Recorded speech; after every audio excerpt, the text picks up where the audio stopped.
네, 오늘 창세기 25장 1절에서 11절 본문으로 영원을 준비하는 삶이라는 제목으로 하나님의 말씀 나누겠습니다.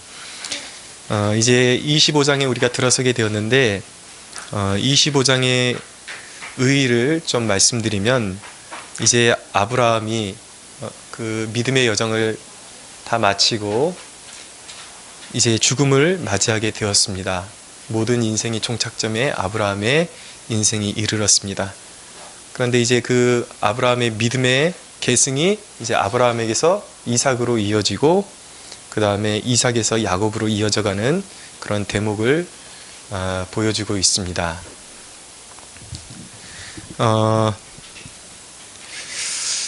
하나님의 계획이 실패가 없이 이제 믿음의 거장인 아브라함이 이제 죽음을 맞이하는 그 순간에도 인류의 구속사가 하나님으로 말미암아 계속해서 이제 이어지고 있는 것을 보게 되죠. 여러분, 하나님의 일하심에는 실패가 없습니다. 세상에 전쟁과 기근과 죽음이 있지만 그 무엇도 우리를 향하신 하나님의 구원 계획을 막을 수 없음을 우리가 믿어야 합니다. 이제 아브라함이 인생의 마무리하는 장면이 오늘 대목인데, 오늘 본문을 보면은 몇 가지 일련의 사건이 이제 도드라지게 이제 진행되는 것을 볼 수가 있습니다. 그 첫째는 아브라함이 후처를 맞이해서 이제 자녀를 낳는 대목이 나오고요. 그다음 두 번째는 아브라함이 자신의 자식 이삭에게 유산을 물려주는 대목이 나옵니다. 그리고 세 번째는 이제 아브라함이 드디어 죽음을 맞이하는 그런 대목이 나옵니다. 일련의 그 아브라함이 죽음으로 가는 이 일련의 사건 속에서 우리가 영적으로 배울 메시지가 무엇이 있는가, 오늘 함께 이 사건들을 통해서 좀 돌아보기를 원합니다. 먼저 오늘 본문에 보면은 첫째로 이제 아브라함이 후처를 맞이해서 자녀들을 낳는 대목이 나옵니다. 이 대목을 통해서 우리에게 주시는 영적인 어떤 메시지가 무엇인지를 함께 나누기를 원합니다. 1절에서 4절 한번 볼까요? 함께 읽어보겠습니다. 시작. 아브라함이 후처를 맞이하였으니 그의 이름은 구두라라. 그가 시므란과 욕산과 무단과 미디안과 이스박과 수아를 낳고, 욕산은 스바와 드단을 낳았으며 드단의 자손은 아수르 족속과 르드시 족속과 르움미 족속이며, 미디안의 아들은 에바와 에벨과 하녹과 아비다와 엘단이 다 그두라의 자손이었더라. 아멘. 말씀하고 있습니다. 아브라함이 인생의 말년에 많은 자녀들을 두게 되었습니다. 근데 자녀들을 많이 두게 되었다라는 것, 분명히 우리의 인생의 축복 중에 한 가지인 것입니다. 그래서 이 성경 요 본문을 해석하는데 좀 이견이 좀 있긴 한데, 그래도 대체적으로 동의하는 것은 하나님께서 아브라함에게 너의 자손이 하늘의 별과 같이 많아지리라고 그렇게 축복하셨잖아요. 그 축복이 오늘 25장을 통해서 어떻게 이루어져 가고 있는지, 그런 자손 축복에 대한 대목이다라고 그렇게 자손 축복에 대한 그 하나님의 그 말씀에 대한 성취로 보는 견해가 지배적이긴 합니다. 근데 여러분, 저는 이 본문을 묵상하면서 이 본문을 온전한 축복으로만 볼 수 있을까, 그런 질문을 한번 던져보게 되었습니다. 왜냐하면 오늘 이 후처인 그드라의 자손들이 이제 자라나면서 이제 퍼져나가면서 이제 아브라함이 죽고 나서 이 후기 역사에 긍정적인 영향을 끼치지만은 않았습니다. 아주 악한 그러한 영향력을 끼치게 되죠. 일례로 여기 이제 미디안도 나오고 좀 아수르 족속, 이제 우리가 눈에 익은 그런 자손들의 이름이 나옵니다.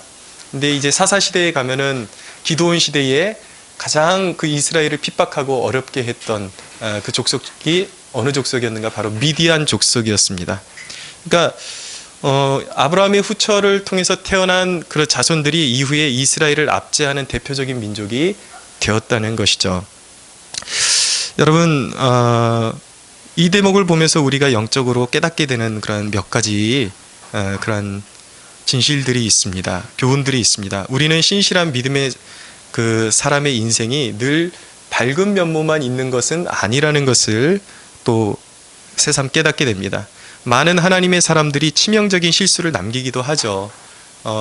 정말 유능한 사역자들이 한순간에 그런 어떤 실수를 저질러서 자신이 그동안 쌓아왔던 모든 공든 탑을 무너뜨리기도 하는 그런 모습들을 우리가 흔히 볼 수가 있습니다. 누구나 실수가 있다라는 것이죠. 어느 사람이나 그 사람의 삶에 보면은 명암이 있습니다. 흙과 백이 있습니다.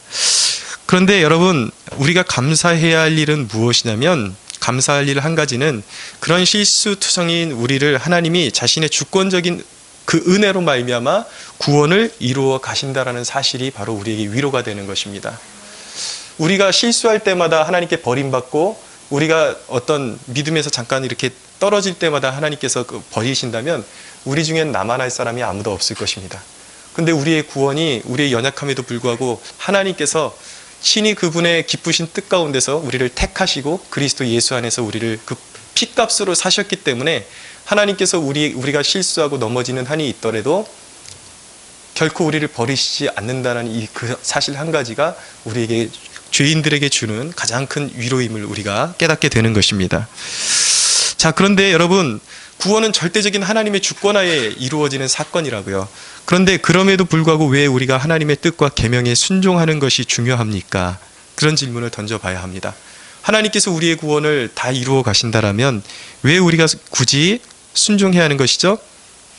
왜냐하면 하나님의 뜻과 계명이라는 것은 우리를 향하신 보호장치인 것입니다.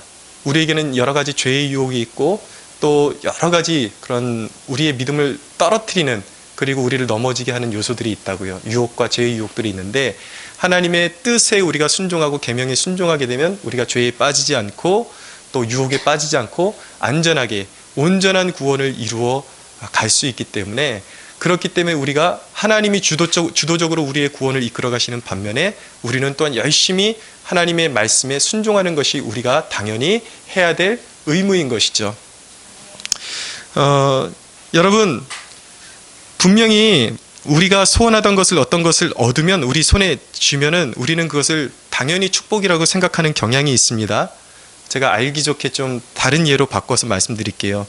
어떤 결혼을 앞둔 한 청년이 있다고 치자고요. 그러면 그 청년이 예를 들어서 상대방의 그런 어떤 잘생긴 외모와 끌리는 매력과 그런 재력 있는 막 세상적인 기준만 막 보고서 믿음이 없어요.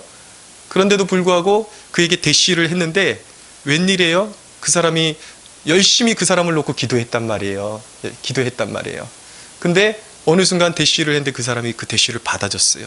그러면 문득 드는 생각이 무엇입니까? 아, 진짜 큰 축복을 받았다. 그렇게 생각하겠죠. 당연히 지금 자기가 그렇게도 원하던 것, 자기가 그렇게 갈망하던 그 사람을 얻었으니까 그것을 하나님의 축복이라고 생각을 하잖아요. 근데 그것이 과연 축복일까? 여러분, 정말 믿음을 먼저 고려하지 않고 오직 세상적인 기준과 외모에만 끌려서 만약에 결혼을 하게 됐다면 그것이 그 순간에는 축복으로 여겨질 수 있지만, 여러분, 그러나 시간이 지나가면서 좋지 않은 현상들이 벌어집니다. 사랑이 식어지고, 그리고 믿음에서 나온 어떤 감정적 교류가 있을 수가 없죠. 믿음이 통하지를 않으니까. 그러니까 자녀들을 또 낳게 됐는데 자녀들도 믿음에 서지 못하고 믿지 않고, 그 슬하에서 자녀들이 태어났는데 목적 없이 방황하는 자녀들이 나오고, 술을 즐기는 자녀들이 나오고, 세상에서 방탕하게,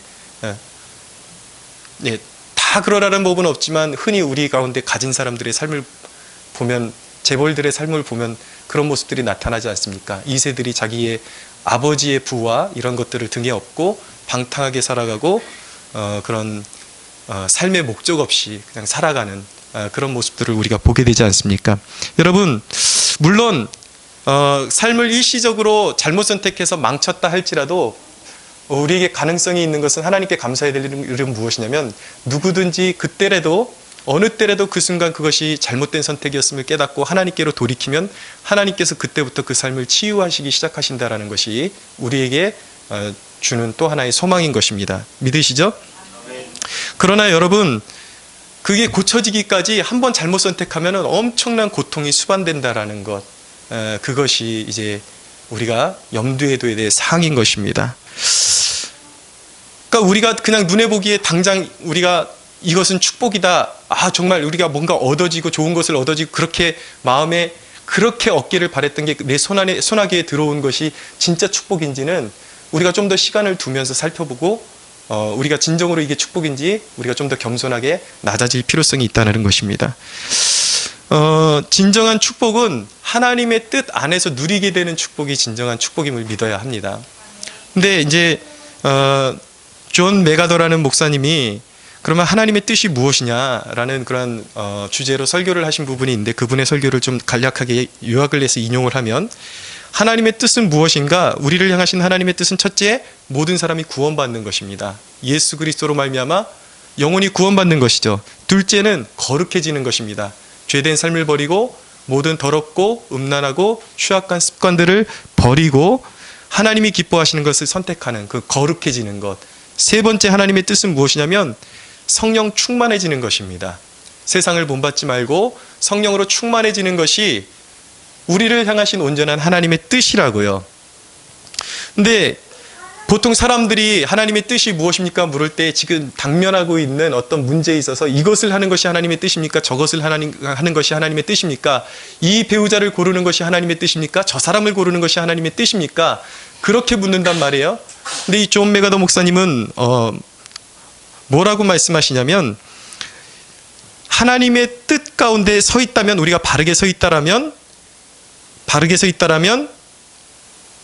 그것만 우리가 확실하게 할 수 있다면 무엇을 선택하든지 여러분 마음이라는 것입니다. 납득이 잘 안 되시죠? 자, 쉽게 좀 설명을 드릴게요. 여러분, 우리가 하나님의 뜻을 먼저 고려하고 성령에 충만하고 그리고 무언가를 선택한다면, 예를 들어서 배우자를 선택한다 그러면 이 사람이 믿음도 없고 온전히 세상적인 기준밖에 볼 게 없어요. 그럼 내가 진정으로 하나님을 갈망하고 하나님의 뜻을 갈망하는 사람이라면 자연스럽게 지금 내가 이 사람을 두고 기도하는 것이 내 욕심인지 아닌지 자연스럽게 하나님의 뜻 안에서 구별이 되는 것입니다. 이해가 가시죠? 할렐루야? 예. 그렇기 때문에 분명히 우리가 거룩해지고 성령 충만하고 그런 가운데 하나님의 성품 가운데 하나님의 뜻 가운데 거하게 되면은 어떤 선택의 기로가 있을 때에 내가 소신을 가지고 정말 하나님이 기뻐하실 만한 것들을 선택하면 그 길이 맞다라는 겁니다. 거의 맞다라는 것입니다. 여러분, 우리 주위에 보면은 하나님의 음성을 듣고 결혼을 했다 그러고 하나님의 음성을 듣고 어떤 일을 선택했다 그러는데도 결국엔 나중에 가서 낭패를 보는 사람들이 참 많습니다. 그러니까 단순히 내 감정적인 그런 것들을 통해서 이것이 하나님의 음성이었다고 착각하는 경우들이 많죠. 오히려 내가 직접적으로 듣는 것보다 더 정확한 것이 무엇이냐면, 오히려 지금 이 순간에 내가 거룩한 삶을 가지고 하나님을 갈망하면서 하나님이 기뻐하신 이것이 하나님이 기뻐하실 만한 일인가 아닌가를 구별하면서 선택하는 것이 더 정확하다라는 것을 깨달을 수 있어야 하는 것입니다.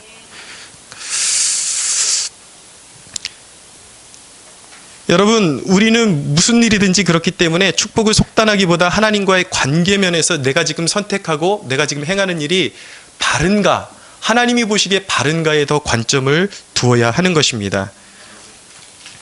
제가 말씀한 구절을 읽어드리겠습니다. 디모데후서 2장 21절에서 22절에 보면은 이런 말씀이 있습니다. 그러므로 누구든지 이런 것에서 자기를 깨끗하게 하면 귀히 쓰는 그릇이 되어 거룩하고 주인의 쓰심에 합당하며 모든 선한 일에 준비함이 되리라. 또한 너는 청년의 정욕을 피하고 주를 깨끗한 마음으로 부르는 자들과 함께 의와 믿음과 사랑과 화평을 따르라. 아멘. 그러니까 자기를 더러운 것에서 깨끗하게 하고 거룩하게 하면은 바로 하나님께 귀히 쓰임 받는 그릇이 되고 우리의 삶 가운데 하나님의 영광이 나타나는 그러한 역사를 보게 될 것이라는 하나님의 약속의 말씀인 것입니다. 아브라함이 지금 이 시대 가운데 우리 가운데 살아있다라면, 아브라함이 살아서 오늘 이 자리 가운데 올 수 있다면 우리에게 어떤 조언을 해줄 것 같습니까? 저는 생각해 보건대 아브라함이 아무래도 이 구두라 사건을 통해서 자기가 경험을 했기 때문에 그렇게 우리에게 조언을 할 것 같습니다. 절제하십시오. 모든 것을 다 얻는 것이 진짜 축복이 아닙니다. 모든 것을 손아귀에 쥐는 것이 진짜 축복이 아닙니다. 절제하십시오. 하나님의 뜻에 순종하십시오. 라고 말할 것입니다. 여러분, 하나님 귀 있는 자는 하나님의 음성에 귀를 기울일 수 있게 되기를 바랍니다. 자, 두 번째 사건은 무엇이냐면 이제 아브라함이 이삭에게 유산을 물려주는 대목이 나타납니다. 중요한 점은 이삭에게로 영적인 유산이 대물림 되었다라는 것을 우리가 주목해서 봐야 하는 것입니다. 5절에서 6절 한번 볼까요? 오늘 본문 5절에서 6절 같이 읽겠습니다. 시작. 아브라함이 이삭에게 자기의 모든 소유를 주었고 자기 서자들에게도 재산을 주어 자기 생전에 그들로 하여금 자기 아들 이삭을 떠나 동방 곧 동쪽 땅으로 가게 하였더라. 아멘. 자, 이제 하나님의 은혜가 머무르는 그 중심이 아브라함에게서 이삭으로 옮겨갔습니다. 옮겨졌습니다. 근데 아브라함이 자신이 가지고 있던 재산을 서자들과 그리고 이삭에게 다 같이 나누어졌어요. 물론 이삭에게 이제 중점적으로 나누어졌지만, 그러한 물질적인 유산을 다 나누어졌지만 이삭에게만 특별히 임했던 하나님의 축복이 있었습니다. 그것이 무엇이었습니까? 하나님과 함께 하시는 축복, 하나님이 그와 함께 하시는 축복이 이삭에게 임했던 것입니다. 여러분 11절을 보세요. 11절 같이 한번 읽어볼까요? 시작. 아브라함이 죽은 후에 하나님이 그의 아들 이삭에게 복을 주셨고 이삭은 브엘라헤로이 근처에 거주하였더라. 그 어느 자식에게도 임하지 않았던 축복이 무엇입니까? 하나님이 그에게, 이삭에게 친히 동행하시고 그에게 하나님의 복을 주기를 원하셨다고요. 이게 복 중에 복임을 믿어야 하는 것입니다. 여러분, 자녀들에게 가장 중요한 유산이 무엇입니까? 우리가 물려주어야 할, 우리 후대에게 물려주어야 될 유산이 무엇이냐면, 유한한 이 땅의 물질적인 것이 아니라 다함이 없는 유산이 전수되는 것. 그것이 무엇입니까? 믿음을 전수해 주는 것이 가장 중요한 것입니다. 그것이 가장 복된 것이죠. 저희 부모님이 가끔 보면 말씀하실 때에, 이제 아버님이 젊어서부터 목회를 하시고 늘 한평생 가난한 목회자로 사셨기 때문에 늘 하시는 말씀이 그거예요. 너희들한테 물려줄 재산이 없는 게 너무 미안하다. 그게 마음에 걸린다. 근데 여러분, 제가 하나님을 만나고 나니까 그게 부모님이 미안해야 할 일이 절대 하나도 아니더라고요. 이게 뭐냐면, 제가 그것이 아니었다면 기도라는 것을 배울 수가 없었을 것입니다. 부모님이 나에게 물려줄 것이 없었기 때문에 내가 매달릴 수 있는 분은 오직 하나님밖에 없었습니다. 부모님에게 물질적인 것을 물려받지 못했기 때문에 저는 기도를 배울 수가 있었습니다. 근데 여러분, 제가 기도를 배우면서 너무나도 감사했던 것은, 기도를 통해서 하나님이야말로 내 인생에 정말 부족함이 없는 나의 선한 목자임을 제가 뼈가 저리게 깨닫게 되었던 것입니다. 여러분, 하나님이 우리의 기업이십니다. 하나님이 우리의 상급이십니다. 그것을 믿어야 하는 것입니다. 할렐루야. 여러분, 그런데 여러분, 우리가 신앙적으로 자녀들에게 믿음을 물려주고 싶은데 잘 되지 않는 경우들이 있습니다. 그럴 땐 어떻게 해야 합니까? 방황하는 자녀를 우리가 두고 보면서 어떻게 해야지 그들을 주님께로 우리가 이 믿음을 물려줄 수 있을까요? 여러분, 분명한 사실은 무엇이냐면, 기도하는 부모의 자녀는 망하지 않는다라는 것입니다. 여러분, 지금 당장 설득이 안 될 수 있어요. 여러분들의 자녀에게 어떤 그런 신앙적인 공감대가 형성되지 않을 수가 있어요. 그러나 여러분, 기도하십시오. 보이지 않는 것에서 그들을 위해서 일하십시오. 그들을 품고 기도하고 그들을 위해서 눈물 뿌리면 하나님께서 반드시 하나님의 때에 그들의 마음을 열어주시고 주님께로 인도해 주실 것을 믿으시기 바랍니다. 믿음이 물러가야 돼요. 그것이 가장 큰 축복이라고요. 여러분들 지금 혹시 자기 자녀들에게 물려줄 것이 넉넉치 않아서 나는 일평생 뭐 했는가 그렇게 가슴을 치면서 한탄하시는 분들이 있으니까, 아니라고요. 지금부터 시선을 바로잡으면 되는 것입니다. 그들을 위해서 기도해 주십시오. 기도의 유산을 물려주십시오. 그리고 믿음을 물려주십시오. 여러분들의 자녀들이 믿음을 갖게 되는 순간 여러분들에게 가장 중요하고 가장 소중한 것을 물려받았다라는 그 긍지에 살아가게 될 것입니다. 자, 그런데 여러분, 이삭에게로 하나님의 축복이 임했습니다. 믿음의 대가 그를 통해서 물려 내려가기 시작했습니다. 그런데 아브라함이 한 가지 조치를 취합니다. 어떤 조치를 취하냐면 6절을 보십시오. 6절을 함께 같이 보겠습니다. 25장 6절 읽겠습니다. 시작. 자기 서자들에게도 재산을 주어 자기 생전에 그들로 하여금 자기 아들 이삭을 떠나 동방 곧 동쪽 땅으로 가게 하였더라. 아멘. 여러분, 아브라함이 이삭에게로 믿음이 온전히 물려가고 이삭을 통해서 하나님의 그런 구속의 역사가 이어지게 하게끔 하기 위해서 아브라함이 조치했던 것이 무엇이냐면, 자신의 서자들에게 재산을 나누어줘서 이삭을 떠나가게 했던 거예요. 이것은 놀라운 영적인 조치인 것입니다. 여러분, 왜 아브라함이 이삭으로부터 서자들을 떠나가게 만들었을까요? 왜 믿음이 없는 자들을 이삭으로부터 분리시켰을까요? 악한 영향력 때문인 것입니다. 여러분, 이삭과 함께 그 서자들이 같이 자라난다면 믿음이 있는 이삭과 그리고 믿음이 없는 서자들이 섞일 수가 없어요. 오히려 자꾸 이 믿음을 지켜나가는데 악한 영향력을 줍니다. 그것이 핍박이 돼서 돌아올 수도 있고, 그리고 어떤 이방신을 섬기는 죄악된 그런 습관들을 이삭에게 영향을 끼칠 수도 있기 때문에 아브라함이 미리 보고 이 서자들을 멀리 떠나 보내게 만든 것입니다. 여러분, 이스라엘이 궁극적으로 나중에 멸망하게 된 이유가 뭐예요? 가나안 땅에 정착하게 되었는데 가나안 주민들을 온전히 내어쫓지 못하고 그냥 방치해 두니까 가나안 사람들이 섬기던 신을 섬기게 되고 그들의 음란한 행위를 본받게 되잖아요. 그러니까 악한 영향을, 우리가 믿음의 사람이 믿음의 영향을 주는 것보다 더 쉬운 것이 무엇이냐면 악한 영향력을 받는 것이 훨씬 쉽다라는 것을 우리가 깨달아야 하는 것입니다. 그래서 그 믿음을 온전히 지키기 위해서 자신의 환경을 온전하게, 믿음을 지키기 위한 환경을 마련하는 것이 얼마나 중요한지를 보여주는 대목이라는 것이죠. 고린도후서 9장 6절에서 보면 이런 말씀이 있습니다.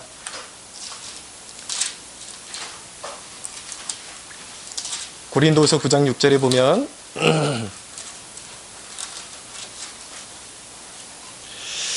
9장 6절에서 6장 14절에서 18절까지 읽어드립니다. 너희는 믿지 않는 자와 멍에를 함께 매지 말라. 의와 불법이 어찌 함께하며 빛과 어둠이 어찌 사귀며 그리스도와 벨리알이 어찌 조화되며 믿는 자와 믿지 않는 자가 어찌 상관하며 하나님의 성전과 우상이 어찌 일치가 되리요. 우리는 살아계신 하나님의 성전이라. 이와 같이 하나님께서 이르시되 내가 그들 가운데 거하며 두루 행하며 나는 그들의 하나님이 되고 그들은 나의 백성이 되리라. 그러므로 너희는 그들 중에서 나와서 따로 있고 부정한 것을 만지지 말라. 내가 너희를 영접하여 너희에게 아버지가 되고 너희는 내게 자녀가 되리라. 전능하신 주의 말씀이니라 하셨느니라. 아멘. 이 말씀은 무엇입니까? 우리로 하여금 이 세상에서 떠나라는 말씀이 아닙니다. 이 세상을 버리고 이 도시 중심에서 벗어나 산속에 들어가 수도 생활하라는 것이 아니에요. 우리는 이 세속에 속한 삶을 살아가야 하는데 영적으로, 마음적으로 우리가 세상과 섞이는 삶이 절대로 살아가서는 안 된다라는 것입니다. 우리 신앙을 보호해야 된다라는 것이죠. 믿음을 지켜나가야 된다라는 것입니다. 여러분들의 믿음을 지키기 위해서 영적으로 부단한 조치가 필요하고 주의가 필요하다는 사실을 깨닫고 계십니까? 여러분, 우리 곳곳에 영적으로 우리를 누르고 영적으로 혼탁하게 만드는 그런 요소들이 산재해 있습니다. 깔려 있습니다. 그것을 우리가 깨닫고 있냐는 것이죠. 우리 자신을 보호하기 위해서 우리가 삶에 부단히 주의할 필요성이 있는 것입니다. 여러분, 온갖 더러운 매체를 그대로 수용하는 것은 참으로 위험한 것입니다. 드라마를 볼 때 모든 것이 가한 것이 아니에요. 여러분, 드라마나 매체를 통해서 동성애를 미화하고 죄악을 미화하고 온갖 세상의 풍조를 미화하는 것들을 그대로 수용하고 보고 있는 것은 그대로 그 사상이, 그 생각이, 그 더러운 생각이 내 안으로 들어오는 것을 방치하고 있는 것입니다. 텔레비전을 아예 보지 말라는 것이 아니라 여러분들 모든 것이 가한 것이 아니라는 거죠. 장르를 선한 것과 그리고 우리가 수용할 수 있는 것들, 볼 수 있는 것들을 분별해 가면서 볼 수 있어야 한다라는 것입니다. 여러분, 또한 사람을 사귀는 데 있어서도 마찬가지예요. 여러분들의 믿음을 떨어뜨리는 사람들, 예배를 방해하는 사람들, 그리고 여러분들의 믿음을 저해시키는 사람들, 이런 사람들로부터 여러분들 스스로를 보호해야 하는 것입니다. 여러분들의 양심을 더럽히는 사람들이 있습니다. 믿음을 비방하고 교회를 비방하는 사람들을 멀리해야 하는 것입니다. 그래서 스스로를 지켜내야 하는 것이죠. 자기 믿음을 지켜내야 하는 것입니다. 특별히 요즘 같은 이 시대 같은 악하고 어두운 시대에 나를 지켜내려는, 우리 스스로를 지켜내려는, 어둠으로부터 지켜내려는 그러한 부단한 우리의 각오와 결단이 우리에게 필요한 것입니다. 아브라함이 실수도 많았지만 위대한 믿음의 조상이 될 수 있었던 이유는 무엇입니까? 그가 하나님 나라를 중심에 두었기 때문입니다. 하나님 나라가 그의 중심에 있었기 때문에 그 믿음이 영향을 받지 않고 악하게 물들지 않고 이 믿음과 하나님이 원하시는 구속의 역사가 자손들로 계속 이어서 나갈 수 있게끔 조치를 취했던 것이죠. 여러분, 이 아브라함의 믿음이 하나님 나라를 중심에 두고 여러분들의 마음 가운데, 여러분들의 삶 가운데 있는 하나님의 나라를 빼앗아가려는 모든 요소들을 제거할 수 있는, 하나님 나라를 중심으로 살아갈 수 있는 저와 여러분들이 되기를 축원합니다. 자, 세 번째 사건은 무엇입니까? 아브라함이 이제 죽음을 맞이하게 되었습니다. 그런데 아브라함의 죽음의 모습이 믿음의 사람이지만, 믿음의 족장이었지만 여느 사람들과 별 다른 바가 없었습니다. 8절을 한번 볼까요? 25장 8절 같이 한번 읽어보겠습니다. 시작. 그의 나이가 높고 늙어서 기운이 다하여 죽어 자기 열조에게로 돌아가매. 자, 우리가 첫 번째 주목해서 봐야 되는 단어가 무엇이냐면, 말씀이 그가 기운이 다해서 죽었다라는 말씀이에요. 여러분, 여기서 무엇을 느끼십니까? 믿음의 족장이 기운이 다해서 이제 죽었습니다. 이것이 바로 우리 모두가 받아들여야 되는 운명인 것입니다. 여러분, 하나님 앞에서 죄인이나 하나님을 거부하는 죄인이나 용서받은 의인이나 여러분, 죽음의 모습은 일반인 것입니다. 무엇입니까? 모두 두고 가야 하는 것입니다. 아브라함이 가지고 이 땅 가운데서 살았던 모든 재산들, 그 한 가지 실오라기 하나도 이제 걸치고 이 땅을 떠날 수가 없다라는 거예요. 모두가 여러분 이 지점으로 가게 되어 있는 것입니다. 죽음이라는 지점에 가면은 어느 사람이든지 다 한 가지인 것입니다. 더 나은 것이 없어요. 여러분, 일생 하나님과 상관없다고 생각했던 오만함이 깨어지는 순간이 어디입니까? 바로 죽음인 것입니다. 나는 하나님과 상관없다라고 생각하고 그렇게 우겨봤자 상관이 없는 거예요. 누구든지 다 하나님 앞에 서야 하는 것입니다. 하나님 앞에 예수의 피로 씻음받은 하나님의 자녀들이나 하나님이 없다고 박박 우겼던 죄인이나 모두가 궁극점은 하나예요. 하나님의 존전 앞에 서야 하는 것입니다. 그리스도의 심판대 앞에 서야 하는 것입니다. 그것이 모든 인류의 운명이에요. 숙명이라고요. 하나님이 정하신 법칙이에요. 모두 하나님 앞에 서야 하는 것입니다. 그런데 여러분, 죽음이라는 지점은 같지만 그 죽음의 지점 앞에서 두 갈래로 길이 갈라진다는 사실을 우리가 기억해야 하는 것입니다. 믿지 않는 자들은 영원히 사망으로 가게 될 것이고, 영원히 지옥에 가게 될 것이고, 영원한 고통이 있는 곳으로 가게 될 것이고, 믿음이 있는 자들은 주 예수와 함께 영원히 하나님 나라에 거하게 될 것입니다. 여러분, 그렇기 때문에 지금 이 순간을 어떻게 살아가는가가 중요한 것입니다. 버티면서 살면 안 되는 것입니다. 주님께서 돌아오라 돌아오라 내가 너희를 구원하기를 원한다고 그렇게 말씀하시고 두 손 벌려서 돌아오라고 말씀하시는데도 불구하고 언젠가 믿겠지, 과연 있을까 하나님이? 과연 존재할까? 버티고 버티다가 하나님께서 원하시는 삶을 뒤로 하고 깨닫지 못하고 회개하지 못하다가 버티고 버티다가 그러다가 이 죽음의 지점에 도착하게 되면 거기서부터는 영원한 사망이 기다리고 있는 것입니다. 여러분, 모두가 죽게 되어 있습니다. 이것이 원리예요. 이것이 진정한 진리인 것입니다. 모두가 죽습니다. 그런데 여러분, 죽으려면 버티다 죽지 마시고 지금 죽으십시오. 주 예수 앞에서 내 옛사람이 죽고 예수의 이름으로 그 십자가의 능력으로 다시 살아나는 것을 경험하시기 바랍니다. 지금 살면 영원히 살게 될 것입니다. 지금 죽으면 영원히 살게 될 것입니다. 예수님께서 말씀하셨어요. 나는 부활이요 생명이니 나를 믿는 자는 죽어도 살 것이라고 말씀하셨습니다. 할렐루야. 지금 죽어야 하는 것입니다. 버티지 마십시오. 여러분, 지금 죽을 수 있는 것이 축복임을 믿어야 하는 것입니다. 아브라함이 그렇게 죽어서 기운이 다해서 죽어서 막벨라 굴에 묻혔습니다.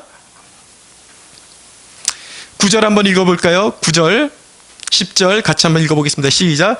그의 아들들인 이삭과 이스마엘이 그를 마므레 앞 해쪽 속 소알의 아들 에브론의 밭에 있는 막벨라 굴에 장사하였으니 이것은 아브라함이 해쪽 속에게서 산 밭이라. 아브라함과 그의 아내 사라가 거기 장사되니라. 아멘. 아브라함이 이제 자신이 해쪽 속에게 샀던 막벨라 굴에, 그리고 자신의 아내였던 사라가 묻혀있는 막벨라 굴에 묻히게 되었습니다. 무슨 뜻입니까? 아브라함은 끝까지 약속을 떠나지 않았습니다. 하나님의 약속 안에, 죽을 때까지도, 죽음의 그 순간까지도 하나님의 약속 안에 거했다라는 것입니다. 그는 이 땅에서 믿음의 경주를 다하고 영원한 아버지 품에 안겼습니다. 여러분, 이 땅이 전부가 아니에요. 아브라함이 이제 믿음의 경주를 완전히 끝마치고 사랑의 아버지 품으로 자신에게 복을 주셨고 자신을 불러내셨던 갈대아우르에서 불러내셨던 진정한 아버지의 품에 안기게 되었던 것입니다.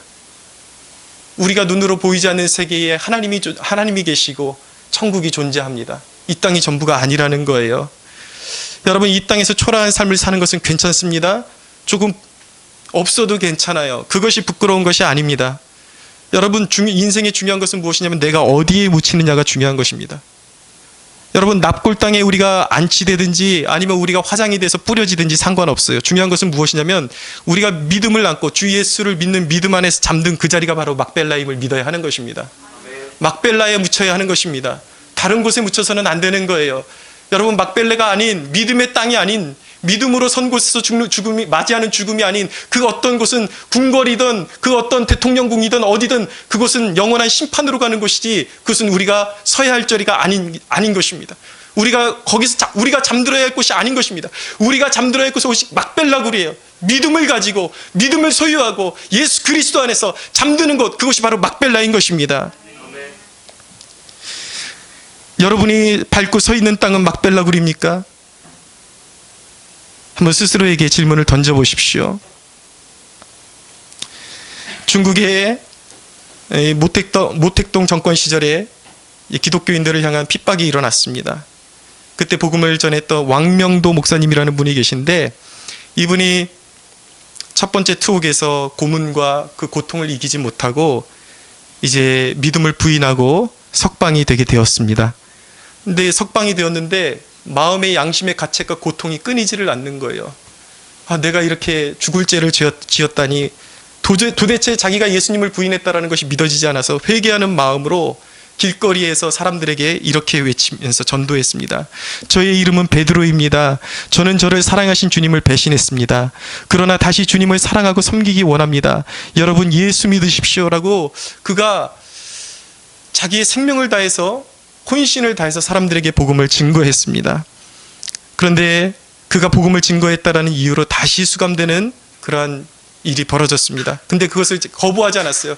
그때는 이제 아무리 감옥에서 고문을 하고 그래도 굴하지 않았습니다. 그래서 무려 19년을 감옥 생활을 더 해야 했습니다. 근데 이 사실을 듣게 된 많은 중국의 지하교회에 다 숨어서 이제 교회의 그런 어떤 야성과 열정이 꺼져가는 시대에 이 왕명도 목사님의 소식을 듣고 중국교회 지도자들이 용기를 얻게 됩니다. 그러면서 중국교회 불씨가 일어나게 되면서 다시 한번 중국교회가 그 핍박 중에 더 부흥하는 계기가 되는 그런 역사가 일어났습니다. 여러분, 죽기까지 부르심이 있는 그곳을 위해서 밀알이 되는 것, 이것이 바로 막벨라 신앙이라고요. 주님이 부르신 곳에서 끝까지 그 신앙을 지키고 그 부르신 곳에서 자기의 사명을 다하는 것, 이것이 바로 막벨라 신앙임을 믿어야 하는 것입니다. 여러분을 축복하시기 위해서 부르신 이 작은 교회가 막벨라임을 믿으시기 바랍니다. 밀알이 되어서 섬기십시오. 기도의 밀알이 되십시오. 사랑의 밀알이 되십시오. 사랑하는 여러분, 하나님은 즐겨 헌신하는 자들을 사랑하십니다. 즐겨 헌신하는 자들의 의의가 영원토록 있을 것이라고 주님께서 말씀하셨습니다. 하나님은 그들을 영원토록 붙드실 것입니다. 하나님께서 여러분들을 영원토록 붙드실 것을 믿으시기 바랍니다. 이 전체적인 오늘 이 아브라함의 죽음의 모습을 바라보면서 이 전체적인 내용을 어우르는 적용점 한 가지를 나누고 말씀을 정리하려고 합니다. 여러분, 하루에 한 번씩 스스로 깊게 질문하는 습관을 가졌으면 좋겠습니다. 어떤 질문인가? 나는 진정 가치 있는 것을 위해 살고 있는가? 여러분, 아브라함이 이 땅에서 가지고 갈 수 있는 것은 아무것도 없었습니다. 하나님 앞에 홀로 독대해야만 하는 것이 바로 그 죽음이라는 지점인 것입니다. 영원히 있습니다. 이 땅이 전부가 아니라고요. 여러분들 무엇을 위해서 살고 있습니까? 무엇을 위해서 시간을 투자하고 무엇을 위해서 여러분들의 열정을 투자하고 있냐는 거예요. 무엇을 위해서 살고 있습니까? 올바른 길로 가고 있습니까? 여러분들이 살려고 하는 것, 여러분들이 모으려고 하는 것, 이 땅에 존재하는 것, 한시적으로 다 없어져 버리는 것, 그런 것들만 추구하면서 살아가고 있지는 않습니까? 며칠 전에 이곳에 어떤 장비를 설비하기 위해서 온 기사분이 계시길래 그 회사의 그 사이트에 들어가 보니까 믿음으로 운영되는 회사임을 알 수가 있었습니다. 그래서 혹시나 직원분들이 다 믿음을 소유하신 분들인가 궁금해서 그 기사분에게 제가 물어봤어요. 그러면 그 회사에 다니시는 분들은 다 여러분 기독교인들입니까? 잘 믿으시는 분들입니까? 물어봤더니 그렇지만은 않다라는 거예요. 그래서 제가 물어봤습니다. 기사님은 어떠십니까? 신앙생활 잘하고 계십니까? 물어봤더니 교회에 나가긴 나가는데 먹고 살다 보니까 바쁘고 그래서 생각나면 교회 나가고 제대로 사실은 섬기지 못하고 있습니다 라고 말하는 거예요. 그래서 제가 갈 때 한마디 해드렸습니다. 예수님 잘 믿으십시오. 물질적인 것이 결코 우리 기사님을 영원에 세워줄 수 없습니다. 여러분, 오직 믿음만이, 주 예수 그리스도만이 우리를 영원에 세울 수 있음을 믿어야 하는 것입니다. 예배가 식상해질 때에, 기도가 귀찮아질 때에 질문하십시오. 나의 마음을 빼앗긴 이유는 무엇일까? 나는 진정 가치 있는 것을 위해서 살고 있는가? 나는 진정 가치 있는 것을 위해서 살고 있는가? 여러분들이 하루하루를 살아갈 때 이 질문을 꼭 던져보십시오. 내가 이 일을 성취해야 되는 이유, 공부해야 되는 이유, 결혼해야 되는 이유, 이것이 무엇 때문인가? 내가 영혼을 지향하고 있는가? 사랑하는 여러분, 늘 자기 자신에게 자문해 볼 수 있게 되기를 원합니다. 우리가 준비해야 되는 것은 노후가 아니에요. 노후가 아니라 우리가 준비해야 되는 것은 하루의 삶 가운데 영원을 준비해야 하는 것입니다. 할렐루야. 말씀 한 구절 같이 찾아보고 말씀 마치겠습니다. 고린도후서 한번 가보세요.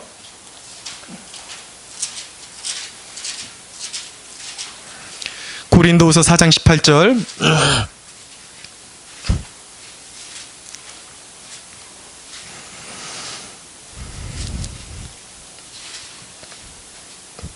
신약성경 290페이지 고린도후서 4장 18절 같이 한번 큰 목소리로 읽겠습니다. 시작. 우리가 주목하는 것은 보이는 것이 아니요 보이지 않는 것이니 보이는 것은 잠깐이요 보이지 않는 것은 영원함이니라. 아멘. 할렐루야. 우리 하나님께 영광의 박수 한번 올려드리겠습니다.